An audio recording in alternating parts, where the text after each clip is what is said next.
April 6ರಂದು ದಲಿತ ಪರ ಸಂಘಟನೆಗಳಿಂದ ಬೃಹತ್ ಪ್ರತಿಭಟನೆ. ತಾಳಿಕೋಟೆ ಪಟ್ಟಣದಲ್ಲಿ ನಿರ್ಮಾಣವಾಗಬೇಕಿದ್ದ ಪ್ರಜಾಸೌಧ ಕೇಂದ್ರವನ್ನು ದೂರದ ನಿರ್ಜನ ಪ್ರದೇಶಕ್ಕೆ ಸ್ಥಳಾಂತರಿಸುವ ಸರ್ಕಾರದ ನಿರ್ಧಾರಕ್ಕೆ ವಿರೋಧ ವ್ಯಕ್ತಪಡಿಸಿ ತಾಳಿಕೋಟೆ ತಾಲೂಕು ಹೋರಾಟ ಸಮಿತಿ ವತಿಯಿಂದ ನಡೆಯುತ್ತಿರುವ ಧರಣಿ ಸತ್ಯಾಗ್ರಹಕ್ಕೆ ಬೆಂಬಲ ವ್ಯಕ್ತಪಡಿಸಿ ಏಪ್ರಿಲ್ 6ರಂದು ಬೃಹತ್ ಪ್ರತಿಭಟನೆ ನಡೆಸಲು ವಿವಿಧ ದಲಿತ ಸಂಘಟನೆಗಳ ಮುಖಂಡರು ನಿರ್ಧಾರ ತೆಗೆದುಕೊಂಡರು. ಬುಧವಾರ ಪಟ್ಟಣದ ಬಿ.ಆರ್. ಅಂಬೇಡ್ಕರ್ ಸಭಾಭವನದಲ್ಲಿ ಕರೆದ ಪತ್ರಿಕಾಗೋಷ್ಠಿಯಲ್ಲಿ ಈ ಕುರಿತು ವರದಿಗಾರರೊಂದಿಗೆ ಮಾಹಿತಿ ಹಂಚಿಕೊಂಡರು.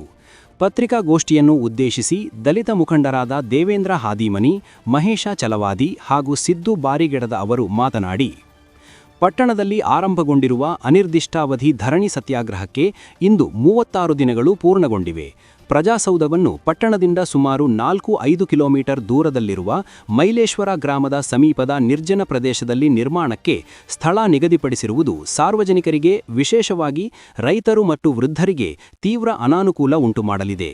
ಈ ಕುರಿತು ಕಳೆದ 1 ತಿಂಗಳಿನಿಂದ ಶಾಂತಿಯುತವಾಗಿ ಪ್ರತಿಭಟನೆ ನಡೆಸುತ್ತಿದ್ದರೂ ಸ್ಥಳೀಯ ಶಾಸಕರು ಅಥವಾ ತಾಲೂಕು ಆಡಳಿತದ ಅಧಿಕಾರಿಗಳು ಸಮಸ್ಯೆ ಆಲಿಸಲು ಮುಂದೆ ಬಂದಿಲ್ಲ.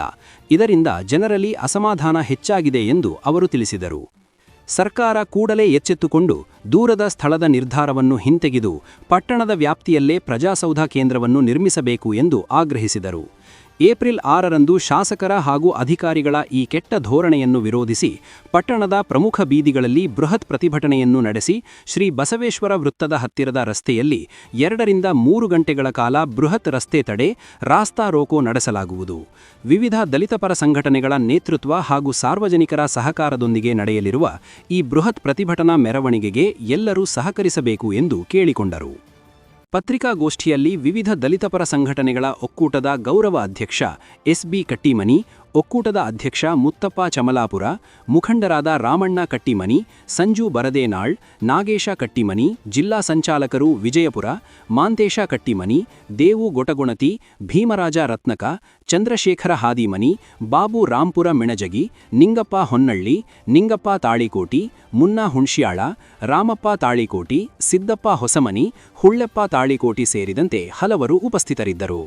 ವರದಿಗಾರರು ದೇವು ಕೂಚಬಾಳ, ಡಿಕೆ ನ್ಯೂಸ್ ಕನ್ನಡ, ತಾಳಿಕೋಟೆ.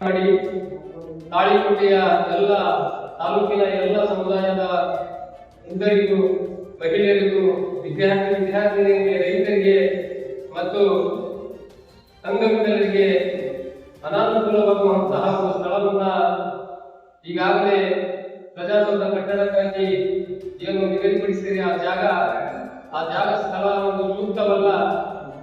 ಜನರ ಒಂದು ತಾಲೂಕಿನ ಎಲ್ಲ ಸಮಸ್ತ ನಾಗರಿಕ ಬಂಧುಗಳಿಗೆ ಒಂದು ಅನುಕೂಲವಾಗಲಿ. ಹಾಗಾಗಿ ತಾಳಿಕೋಟೆ ಪಟ್ಟಣದಲ್ಲಿ ಒಂದು ಪ್ರಜಾಸೌಧವನ್ನ ನಿರ್ಮಾಣ ಮಾಡಬೇಕು ಅಂತೇಳಿ ತಾಳಿಕೋಟೆ ತಾಲೂಕು ಹೋರಾಟ ಸಮಿತಿ ಸುಮಾರು 35 ದಿನಗಳ ಕಾಲ ಒಂದು ಧರಣಿ ಸತ್ಯಾಗ್ರಹವನ್ನು ಬರ್ತಾ ಇದೆ. 35 ದಿನಗಳ ಕಾಲ ತಾಳಿಕೋಟೆ ತಾಲೂಕು ಹೋರಾಟ ಸಮಿತಿ ಒಂದು ನ್ಯಾಯಬದ್ಧವಾದಂತ ಒಂದು ಶಾಂತಿಯುತವಾದಂತಹ ಹೋರಾಟ ಹಮ್ಮಿಕೊಂಡು ಕೂಡ ಈ 35 ದಿನಗಳ ಕಾಲ ಸಂಬಂಧಪಟ್ಟಂತಹ ತಾಲೂಕು ದಂಡಾಧಿಕಾರಿಗಳಾಗಿರ್ಬೋದು, ಈ ಭಾಗದ ಶಾಸಕರಾಗಿರ್ಬೋದು, ಜಿಲ್ಲಾಧಿಕಾರಿಗಳಾಗಿರ್ಬೋದು, ಇವತ್ತಿನವರೆಗೂ ಈ ಒಂದು ಹೋರಾಟ ಸಮಿತಿಗೆ ಬಂದು ಆ ಒಂದು ಹೋರಾಟಕ್ಕೆ ಸ್ಪಂದಿಸ್ತಾ ಇಲ್ಲ. ಇವತ್ತು ಪ್ರಜೆಗಳಿಗೋಸ್ಕರ ಒಂದು ಕಟ್ಟಡವನ್ನ ನಿರ್ಮಾಣ ಮಾಡಬೇಕಾದಂತಹ ಒಂದು ಪ್ರಜಾಸೌಧವನ್ನ ಕೇವಲ ತಮ್ಮ ಹಿಂಬಾಲಕರ ಒಂದು ಲಾಭಕ್ಕಾಗಿ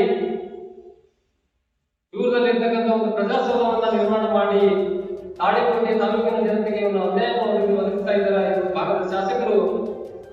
ಇವತ್ತು ಈ ಒಂದು ಹೋರಾಟ ಸಮಿತಿಯಲ್ಲಿ ಕೂಡ ನಮ್ಮ ಹಿರಿಯ ಮುಖಂಡರು ಎಸ್.ಬಿ. ಕಟ್ಟಿಮನಿ ಸಾಹೇಬರು ಒಂದು ತಾಲೂಕಿನ ಹೋರಾಟ ಸಮಿತಿಯ ಗೌರವಾಧ್ಯಕ್ಷರಾಗಿ ಕಾರ್ಯನಿರ್ವಹಿಸ್ತಾ ಇದ್ದಾರೆ. ಉಪಾಧ್ಯಕ್ಷರಾಗಿ ಮುತ್ತಪ್ಪ ಚಮಲಾಪುರ, ನಮ್ಮ ಸಮಾಜದ ಹಿರಿಯ ಮುಖಂಡರು ಅವರು ಕೂಡ ಒಂದು ಉಪಾಧ್ಯಕ್ಷರಾಗಿ ಕಾರ್ಯನಿರ್ವಹಿಸ್ತಾ ಇದ್ದಾರೆ. ಈಗಾಗಲೇ ಕರ್ನಾಟಕ ರಾಜ್ಯ ದಲಿತ ಸಂಘರ್ಷ ಸಮಿತಿ ಒಂದು 14ನೇ ದಿನದ ಒಂದು ಧರಣಿ ಸತ್ಯಾಗ್ರಹಕ್ಕೆ ಸಂಪೂರ್ಣ ಬೆಂಬಲವನ್ನು ಸೂಚಿಸಿದ್ದು, ಇವತ್ತು ತಾಳಿಕೋಟೆಯ ತಮ್ಮದೇ ಆದಂತಹ ಒಂದು ಗೌರವ ಸ್ಥಾನವನ್ನು ಪಡೆದಿರ್ತಕ್ಕಂಥ ಎಲ್ಲ ಸಮಾಜದ ಹಿರಿಯ ಬಂಧುಗಳು, ಹಿರಿಯ ನಾಗರಿಕ ಬಂಧುಗಳು ಪ್ರತಿದಿನ ಈ ಒಂದು ಹೋರಾಟಕ್ಕೆ ಪ್ರತಿದಿನ ಬೆಂಬಲವನ್ನು ಸೂಚಿಸುತ್ತಾ ಇವತ್ತು ತಾಳಿಕೋಟೆ ತಾಲೂಕಿನ ಎಲ್ಲ ಗ್ರಾಮದ ಮುಖಂಡರುಗಳು ಪ್ರತಿದಿನ ಈ ಒಂದು ಹೋರಾಟಕ್ಕೆ ಈ ಒಂದು ಹೋರಾಟಕ್ಕೆ ಮತದಾರಗಳನ್ನು ತೋರಿ ಒಂದು ಭಾಗದ ಒಂದು ಮತಕ್ಷೇತ್ರದ ಒಂದು ತಾಳಿಕೋಟೆ ತಾಲೂಕಿನ ಜನತೆಗೆ ಒಂದು ಅನ್ಯಾಯವನ್ನು ಒದಗಿಸ್ತಾ ಇದ್ದೀರಿ. ಅದರ ವಿರುದ್ಧ ಮುಂದಿನ ದಿನಮಾನಗಳಲ್ಲಿ ಏನು ಸೋಮವಾರದಿಂದ ದಿನಾಂಕ 6ರಂದು ಕರ್ನಾಟಕ ರಾಜ್ಯ ದಲಿತ ಸಂಘರ್ಷ ಸಮಿತಿ ಹಾಗೂ ವಿವಿಧ ದಲಿತ ಪರ ಸಂಘಟನೆಗಳ ಒಕ್ಕೂಟದಿಂದ ಇವತ್ತು ಈ ಭಾಗದ ಶಾಸಕರು ಏನು ಹೋರಾಟಕ್ಕೆ ಬೆಂಬಲವನ್ನು ನಾವು ಸ್ಪಂದಿಸ್ತಾ ಇಲ್ಲ, ಆ ಶಾಸಕರ ವಿರುದ್ಧ ಮತ್ತು ಜಿಲ್ಲಾಧಿಕಾರಿಗಳ ವಿರುದ್ಧ 24ನೇ ದಿನದಂದು ದಿನಾಂಕ 6 ಏಪ್ರಿಲ್ 2026ರಂದು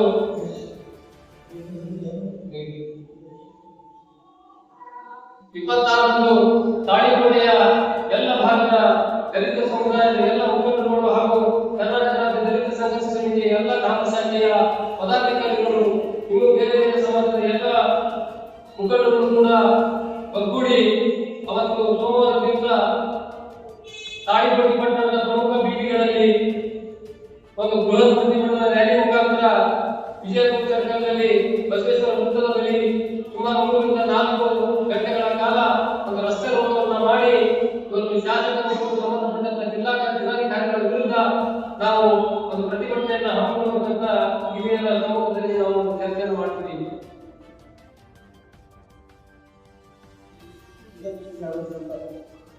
ಹೋರಾಟ ಸಮಿತಿಯ ಗೌರವಾಧ್ಯಕ್ಷರು ಹಾಗೂ ಉಪಾಧ್ಯಕ್ಷರಾದ ಚನ್ನಾಪುರವರು ಹಾಗೂ ರಮಣ ಬದಲಾವಣೆಯವರು ಹಾಗೂ ಕರ್ನಾಟಕ ರಾಜ್ಯ ದಲಿತ ಸಂಘರ್ಷ ಸಮಿತಿಯ ಎಲ್ಲ ಪದಾಧಿಕಾರಿಗಳೇ ಹಾಗೂ ತಾಳಿಕೋಟೆಯ ಸುತ್ತಮುತ್ತಲಿನ ಆಗಮಿಸಿದ ನನ್ನ ದಲಿತ ಅಣ್ಣತಮ್ಮಂದಿರಿಗೆ ಹಾಗೂ ಪತ್ರಿಕೆ ಮಾಧ್ಯಮ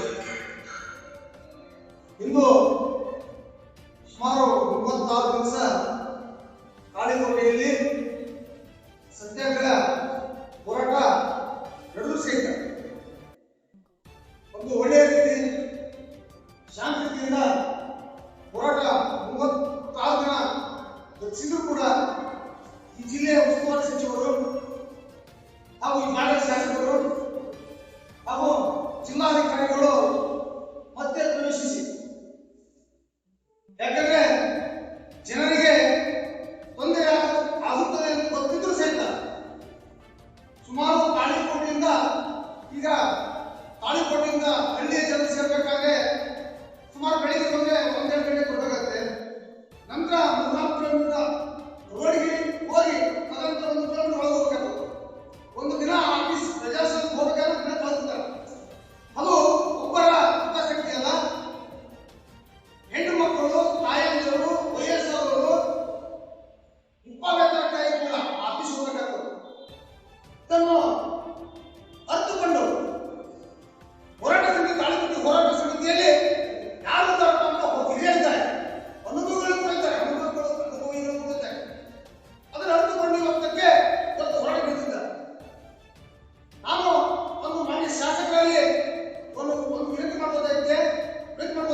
ಬಾಳೆಕೋಟೆ ತಾಲೂಕಾ ಹೋರಾಟ ಸಮಿತಿ ವತಿಯಿಂದ ಪ್ರಜಾಸೌಧ ಬಾಳೆಕೋಟೆಯಲ್ಲಿ ಮಾಡಬೇಕೆಂದು ಉದ್ದೇಶಿಸಿಕೊಂಡು ಸತತವಾಗಿ 36ನೇ ದಿನ ಧರಣಿ ಇಟ್ಕೊಂಡಿದ್ದು ತಮ್ಮೆಲ್ಲರಿಗೂ ಗೊತ್ತಿರುವಂತಹ ವಿಷಯ. ಇವತ್ತು 36 ಇವತ್ತು ಯಾವೊಬ್ಬ ಜನಪ್ರತಿನಿಧಿಗಳು ಅಧಿಕಾರಿಗಳು ಇದ್ರ ಬಗ್ಗೆ ತಲೆ ಕೆಡಿಸಿಕೊಂಡಿಲ್ಲ ಅಂತಂದ್ರೆ ನಮ್ಮಲ್ಲಿ ಎಷ್ಟು ನಿಷ್ಕಾಳಜಿ ಐತೆ ಅಂತ ಗೊತ್ತಾಗುತ್ತೆ. ಯಾಕಂದ್ರೆ ಇವತ್ತು ಒಬ್ಬ ಶಾಸಕರಾಗಿ ಕೇವಲ ವಿಭಾಗದಷ್ಟೇ ಊಟ ಇದ್ರೆ ಅವ್ರು ಶಾಸಕರಾಗಿಲ್ಲ. ಅವ್ರು ಶಾಸಕರಾಗಬೇಕಾಗಿತ್ತಪ್ಪ ಅಂತಂದ್ರೆ ಎಲ್ಲಾ ಜಾತಿ ಎಲ್ಲಾ ಸರ್ವ ಜನಾಂಗಗಳು ಕೂಡ ಓಟು ಮತಗಳನ್ನ ಹಾಕಿದಾಗ ಅವರು ಶಾಸಕರಾಗಲು ಸಾಧ್ಯ. ಇವತ್ತು ನಮ್ಮ ಮುಖಂಡಗಳೆಲ್ಲ ಅವ್ರು ಶಾಸಕರಾಗುವ ಸಲುವಾಗಿ ಸಾಕಷ್ಟು ಶ್ರಮ ಪಟ್ಟಾರೆ. ಹಳ್ಳಿಗಳಿಗೆ ಹೋಗಿ ನಮ್ಮ ದಲಿತರಿಗೆ ನಮ್ಮ ಕೇರಿಗಳಿಗೆ ಹೋಗಿ ಜಾಗೃತಿ ಮೂಡಿಸಿ ಇವತ್ತು ಅವರನ್ನ MLA ಮಾಡಿದ್ದಾರೆ. ಆದ್ರೆ ಇವತ್ತು ಅಂತ MLA ಮಾಡಿದ ಮುಖಂಡರೇ ಇವತ್ತು ಆ ಪ್ರಜಾಸೌಧ ತಾಳಿಕೋಟೆಯಲ್ಲಿ ಆಗ್ಬೇಕು, ಈ ಜನರಿಗೆ ಅನುಕೂಲ ಆಗಬೇಕು ಅನ್ನೋದರಿಗೆ ಪ್ರಜಾಸೌಧ ಇರುವ ಜನಗಳ ಸೌಧ ಎಲ್ಲಾ ಕಚೇರಿಗಳು ಪ್ರಜಾಸೌಧದಲ್ಲಿ ಇರ್ತಾವ. ಎಲ್ಲರಿಗೂ ವಾಹನಗಳ ವ್ಯವಸ್ಥೆ ಇರಲ್ಲ, ಎಲ್ಲರೂ ನಡ್ಕೊಂಡು ಹೋಗ್ಬೇಕಾಗುತ್ತೆ. ಅವರು ವಯಸ್ಸಾದವರು ಇರ್ತಾರೆ, ಎಲ್ಲರೂ ಇರ್ತಾರೆ. ಅಂತವ್ರಿಗೆ ಏನಾಗಬೇಕು ಅಂದ್ರೆ ಸ್ವಲ್ಪ ನಡ್ಕೊಂಡು ಹೋಗಿ ಆಫೀಸ್ ಹೋಗಿ ತಮಗೆ ಏನಾಗಿತ್ತು ತಮ್ಮ ಸಹಾಯ ಮಾಡ್ಕೊಳ್ಳೋಕೆ ಅನುಕೂಲ ಆಗ್ತದೆ. ಆದ್ರೆ ಇವತ್ತು ಏನಾಗಿದೆ ಎಲ್ಲರೂ ನಿರ್ಜನ ಪ್ರದೇಶದಲ್ಲಿ ಪ್ರಜಾಸೌಧ ಪ್ರಜೆಗಳೇ ಇರುವಂತ ಒಂದು ಊರಲ್ಲಿ ಒಂದು ಯಾವ್ದು ಹಳ್ಳಿಯಲ್ಲಿ ಒಂದು 5 ಕಿಲೋಮೀಟರ್ ವ್ಯಾಪ್ತಿಯಲ್ಲಿ ಡಿಪೆಂಡ್ ಇಟ್ಕೊಂಡು ಅಂತ ಹಳ್ಳಿಯಲ್ಲಿ ಹೋಗಿ ಈ ಪ್ರಜಾಸೌಧ ನಿರ್ಮಾಣ ಮಾಡಿದ್ರೆ